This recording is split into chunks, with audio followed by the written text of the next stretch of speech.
Di perkuliahan Kimia Fisika 1 kali ini, kita akan belajar mengenai termokimia. Apa sih itu termokimia? Akan kita bahas ya. Nah, di termokimia yang pertama ini, kita akan mempelajari tentang persamaan termokimia, entalpi reaksi, hukum Hess, dan kalorimeter. Nah, yang pertama kita akan membahas mengenai termokimia. Nah, di pertemuan yang sebelumnya sudah kita jelaskan bahwa delta U itu adalah sama dengan Q plus W, di mana delta U ini merupakan perubahan energi dalam, Q merupakan kalor, dan W adalah kerja. Nah, saat perubahan terjadi sangat kecil dan proses terjadi reversibel, maka DU sama dengan dQ plus dW. Karena perubahannya terjadi sangat kecil, maka deltanya di sini bisa kita hilangkan sehingga persamaannya menjadi delta U sama dengan Q plus W. Nah, saat sistem melakukan kerja, maka DU sama dengan Q min P1 dikalikan dV, karena kerja kan W ya. W ini ketika dimasukkan persamaannya akan berubah menjadi seperti ini. Nah, saat proses terjadi isokorik atau V tetap, maka dV-nya bernilai 0. Sedangkan pada proses adiabatik atau sistem terisolasi, maka dQ-nya sama dengan 0. Ini tolong diingat-ingat ya. Nah, selanjutnya untuk volume tetap, maka delta U sama dengan CV dt. Diintegralkan menjadi delta U sama dengan CV dikalikan delta T, atau N dikalikan kapasitas kalor molar dikalikan dengan perubahan suhu yang terjadi pada sistem. Nah, sedangkan pada suhu tetap, maka DU-nya sama dengan 0. Kenapa? Karena delta T-nya sama dengan 0. Angka berapapun saat dikalikan dengan 0, maka hasilnya adalah 0. Makanya di sini untuk suhu yang tetap, delta U-nya sama dengan 0. Di mana delta U adalah perubahan energi dalam.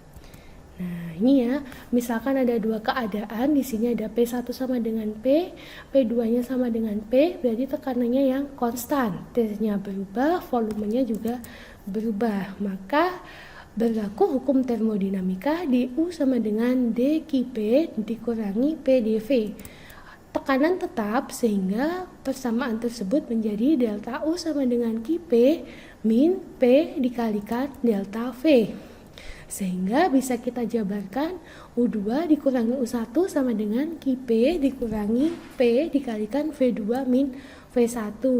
Qp sama dengan U2 plus PV2, ini jadi dipindah ruas ya, sehingga persamaannya menjadi seperti ini. Nah, di mana pertemuan kemarin ya, U plus PV itu adalah entalpi, sehingga rumusnya kemudian berubah menjadi Qp sama dengan H2 min H1 atau perubahan entalpi, atau kita lambangkan dengan delta H. Nah, rumus-rumus tersebut akan digunakan untuk apa? Ini akan digunakan sebagai perhitungan dalam termokimia. Nah, apa itu termokimia? Termokimia ialah cabang kimia yang berhubungan dengan hubungan timbal balik panas dengan reaksi kimia atau dengan perubahan keadaan fisika. Secara umum, termokimia ialah penerapan termodinamika untuk kimia. Termokimia ialah sinonim dari termodinamika teknik kimia. Nah, persamaan termokimia untuk tekanan tetap ya, tadi Qp sama dengan delta H, di mana Qp adalah kalor reaksi. Nah, bila persamaannya seperti ini, maka delta H itu merupakan kalor reaksinya. Nah, delta H perhitungannya ya seperti dulu yang sudah kalian pelajari di SMA mungkin. Jadi perubahan entalpi itu dihitung dari entalpi produk dikurangi dengan entalpi bereaksi. Contohnya, bila kita punya reaksi ini ya, pembentukan H2O, maka delta HF itu H pembentukan H2O sama dengan jadi dari produknya dikurangi oleh reaktannya. Produknya di sini adalah H2O dikurangi oleh H2 dan oksigen, karena reaksinya adalah hidrogen dan oksigen. Nah, ini bila diketahui entalpi molarnya, maka rumusnya akan jadi seperti ini. Tinggal kita masukkan. Nah, atau juga bisa kita hitung dengan delta H senyawa adalah delta HF senyawa dikurangi H unsur yang ada di dalamnya. Sehingga perlu digarisbawahi bahwa delta H, diingat-ingat ya, itu adalah delta pembentukan produk dikurangi reaktannya. Nah, persamaan termokimia itu ada reaksi eksoterm dan reaksi endoterm. Reaksi eksoterm adalah reaksi yang pada saat berlangsungnya disertai pelepasan panas atau kalor. Panas reaksi ditulis dengan tanda negatif. Jadi kalau eksoterm itu ada panas yang terlepas dari sistem. Panas reaksi ditulis dengan tanda negatif seperti kesepakatan kita di awal kemarin ya, kalau ada kalor yang keluar sistem itu tandanya negatif. Nah, sedangkan reaksi endoterm adalah reaksi yang pada saat berlangsung itu membutuhkan kalor atau membutuhkan panas. Panas reaksi ditulis dengan tanda positif sehingga delta H untuk reaksi endoterm bernilai positif. Nah, ini latihan soal, nanti silakan dicoba, dikerjakan, dan dikumpulkan melalui LMS. Nah, sekarang kita akan membahas mengenai entalpi pelarutan. Perubahan entalpi pelarutan adalah kalor yang menyertai proses penambahan sejumlah zat tertentu, zat terlarut terhadap zat pelarut pada suhu dan tekanan tetap. Nah, misalkan di sini ada 1 mol gas HCl itu dilarutkan dalam beberapa mol H2O, maka entalpi pelarutannya itu juga bermacam-macam, berubah sesuai dengan jumlah H2O yang ditambahkan. Sehingga diketahui ya di sini semakin banyak pelarutnya, maka dia delta HS atau entalpi pelarutannya juga akan semakin kecil.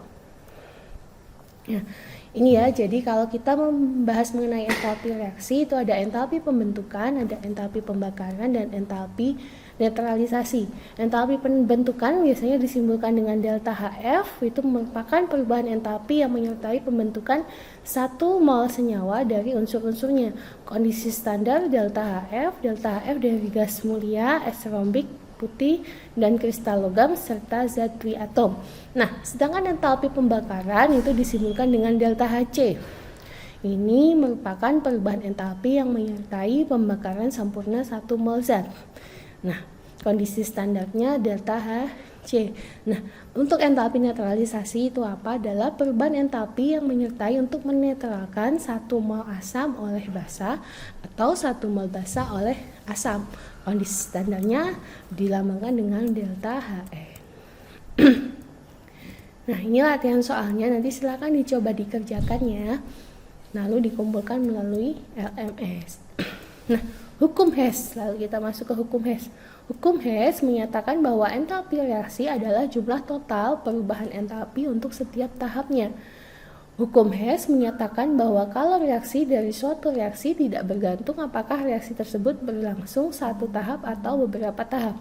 Nah, hukum Hess ini sangat penting dalam perhitungan kalor reaksi yang tidak dapat ditentukan secara eksperimen. Contoh reaksinya ini ada reaksi langsung dari A menjadi B, itu kita tahu jumlah entalpinya adalah X kilokalori. Sedangkan untuk reaksi tidak langsung itu jadi A tetap berubah menjadi B, tapi sebelum menjadi B dia melewati C. Sehingga reaksinya bisa kita tuliskan seperti ini ya. A menjadi C, baru C menjadi B.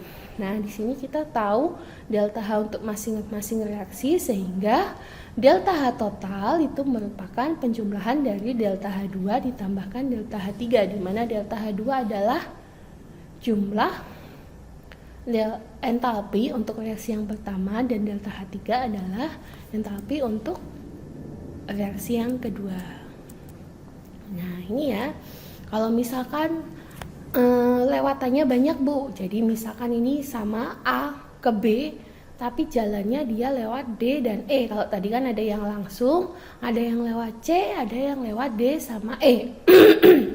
Nah, maka hubungannya sama, jadi dari dijumlahkan untuk setiap entalpi reaksi yang dilewatinya. Seperti ini. Jadi delta H1 sama dengan delta H2 ditambahkan delta H3 tadi ya. Kalau dia melewati C, lalu saat dia melewati D dan E, karena ada 3 tahapan, maka juga ada 3 entalpi yang kita tambahkan di sini, delta H4, delta H5, dan delta H6. Oke, sampai sini bisa dipelajari ya. Oke, langsung ke contoh soal. Misalkan di sini ada reaksi yang kita inginkan adalah delta H untuk reaksi 2H2O2 cair menjadi 2H2O plus O2. Nah, sedangkan yang diketahui adalah ini, pembentukan delta H2O cair dan H2O2 cair. Nah, jadi kita lihat, jadi kita sesuaikan agar sesuai dengan reaksi yang kita inginkan. Nah, yang pertama di sini ada 2H2O2. Nah, ini ya sama dengan reaksi yang di sini. Karena ini dibalik, jadi tandanya kita ubah jadi positif. Lalu karena dikalikan 2, yang di sini yang diinginkan adalah 2H2O2, jadi kita kalikan 2. Begitu juga dengan delta H-nya, jadi kita ubah jadi positif, kita kalikan 2. Lalu untuk ruas kanannya di sini ada 2H2O plus O2. Bisa kita lihat ya di sini, jadi sesuai dengan yang bagian atas ini. Nah, sehingga kita jumlahkan dua reaksi ini sehingga sesuai dengan yang kita inginkan, 2H2O2 menjadi 2H2O plus O2. Nah, dari situ reaksinya tinggal kita jumlahkan sehingga didapatkan delta H-nya sebesar min 46,4 kilokalori. Nah, ini untuk soal-soal latihannya sama ya, tinggal dijumlahkan aja. Silakan dicoba dikerjakan dan dikirimkan di LMS. Nah, selanjutnya kita akan membahas mengenai kalorimeter. Kalorimetri yaitu cara penentuan kalor reaksi dengan menggunakan kalorimeter. Kalorimeter ini adalah suatu sistem terisolasi di mana dia tidak ada perpindahan materi ataupun energi ya kalau terisolasi. Nah, kalorimeter ada dua macam, yaitu kalorimeter umum dan kalorimeter yang sederhana. Nah, kalorimeter itu prinsip kerjanya atau perhitungannya kita menggunakan hukum asas Black, yaitu kalor yang dilepas sama dengan kalor yang diterima. Rumusnya untuk kalor sama ya, Q sama dengan M dikalikan C dikalikan delta T.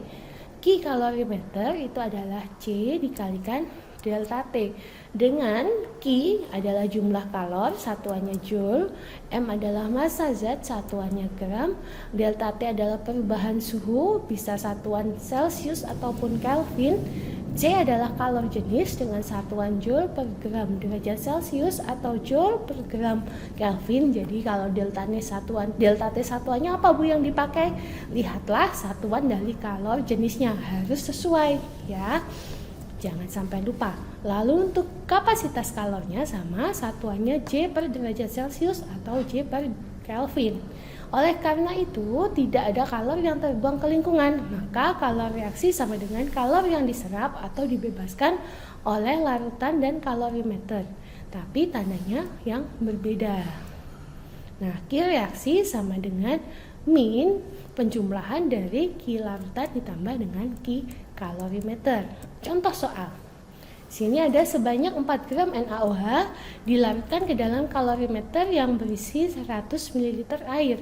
Setelah NaOH dilarutkan, ternyata suhu larutan naik dari 25 menjadi 33 derajat Celcius. Bila kalor jenis air sebesar 4,18 Joule per gram, maka delta H reaksi yang pertama kita hitung adalah Q sama dengan M dikalikan C dikalikan delta T. M-nya karena tadi ya ada 100 ml air ditambah 4 gram NaOH, maka kita asumsikan rho air sama dengan 1, jadi massa air ada 100 gram. Sehingga masanya menjadi 104. C itu adalah kalor jenis air 4,18 Joule per gram, lalu kita kalikan dengan delta T-nya dari 25 menjadi 33, jadi 33 dikurangi 25 sehingga kita peroleh nilai Q adalah 3477,7 Kelvin. Nah, yang kedua, pada perubahan 12 mol karbon menjadi CO2 pada suhu reaksi yang semula 30 derajat Celcius terjadi kenaikan suhu sebesar 0,484 derajat Celcius. Apabila panas jenis kalorimeter 200 kilokalori per derajat Celcius, berapakah delta H tiap mol karbon yang dibakar? Nah, yang pertama kita harus tahu mol dari atom karbonnya. Di sini ketahui masanya 12, mol adalah massa per AR atau MR-nya. AR-nya karbon adalah 12 sehingga diketahui jumlah karbon adalah sebesar 1 mol. Nah, kikalorimeter itu sama dengan C dikalikan delta T. C-nya sudah kita ketahui ada 200 kilokalori per derajat Celcius. Nah, ini kenaikan suhu, karena dia sudah kenaikan suhu berarti ada perubahan suhu. Bisa langsung kita masukkan, berarti itu nilai delta T. Delta T-nya adalah 0,484 sehingga diperoleh kikalorimeternya sebesar 96,8 kilokalori. Nah, delta H atau entalpi itu sama dengan kikalorimeter sehingga sama dengan 96,8 kilokalori. Nah, ini ya latihan soal, silahkan dikerjakan dan dikirimkan di LMS. Oke, cukup sekian materi hari ini. Terima kasih, jaga kesehatan dan semangat belajar. Assalamualaikum warahmatullahi wabarakatuh.